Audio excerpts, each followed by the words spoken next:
mahilig lang talaga ako sa mga ilog-ilog, sa mga tubigan, so sa dagat, sa ilog.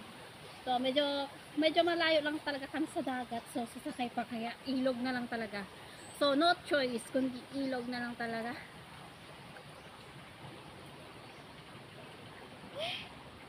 Wow, okay, handstand swim.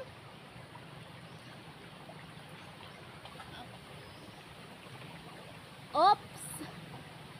Okay. Lagay tayo ng palatandaan.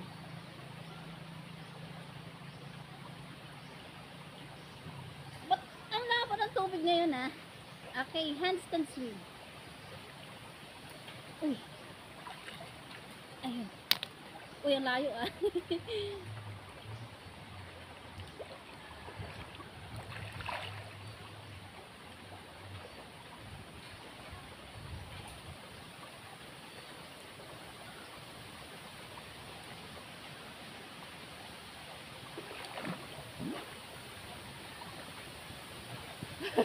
One.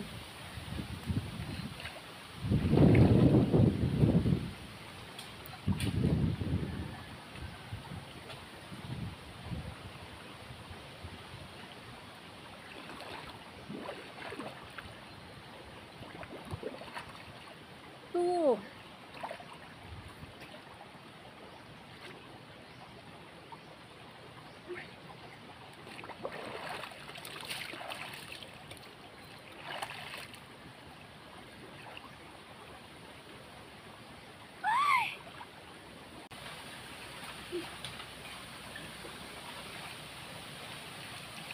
Two.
Wow.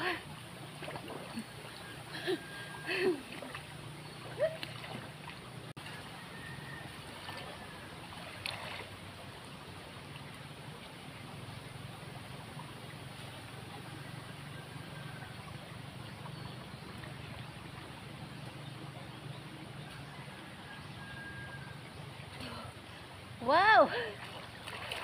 Hi Mr. DJ Man or Mr. Midi ng Morocco. Maraming salamat sa iyong paghanga sa akin sa paglangoy sa mga handstand swim challenge. So pasensya na kasi minsan lang talaga ako makapag handstand swim challenge dahil nga may ginagawa sa ilog. So alam ko na mahihirapan ka na intindihin ito dahil Tagalog. So ayan, so translate mo na lang sa English. So, sa aking kaibigan na si Mr. Chef Andrew Anderson ng North Carolina, USA, maraming salamat sa iyo, my friend, sa iyong pagsuporta at sa laging pag-check wow, sa lagi mong pag-check sa akin. So thank you dahil naging mabuting kaibigan ka. So hindi mo ako binabastos. So maraming salamat sa inyong dalawa, Mr. DJ Man ng Morocco at Mr. Andrew Anderson ng North Carolina, USA. So sobra ko na-appreciate yung pagsuporta nyo sa akin. Sobra kong na-appreciate yung inyong paghanga nyo sa akin sa paglangoy kahit hindi talaga ako ganon ka-expert. So thank you. At kay Mr. Manny Ortega ng Estados Unidos, maraming salamat sa iyo, Mr. Manny Ortega ng Estados Unidos. Thank you so much. At sa lahat syempre ng mga sumusuporta at mga nagsusubscribe sa akin at sa mga magsusubscribe pa lamang, maraming salamat sa inyong lahat. Thank you. At syempre sa aking mga kapatid na sumusuporta sa akin, so maraming salamat sa inyong panunood. manood sa aking mga vlog na hindi pa ganun kagandahan. Thank you, thank you. Wow!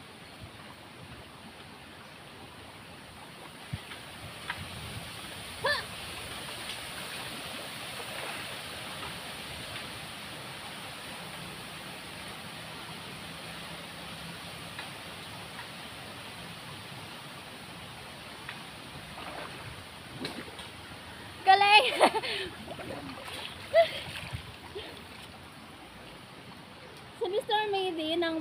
Si Mr. Midi ng Morocco, talagang lagi niya talaga nire-request ang aking handstand swim challenge. Hindi nagsasawa sa aking handstand swim challenge. At si Mr. Anka Anderson. So, yun mga nagustuhan nila sa akin. Nagustuhan?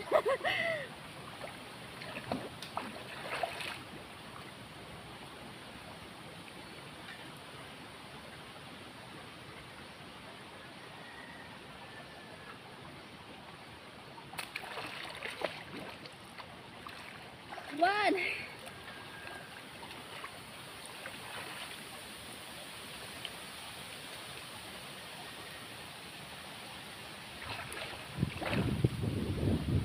Two!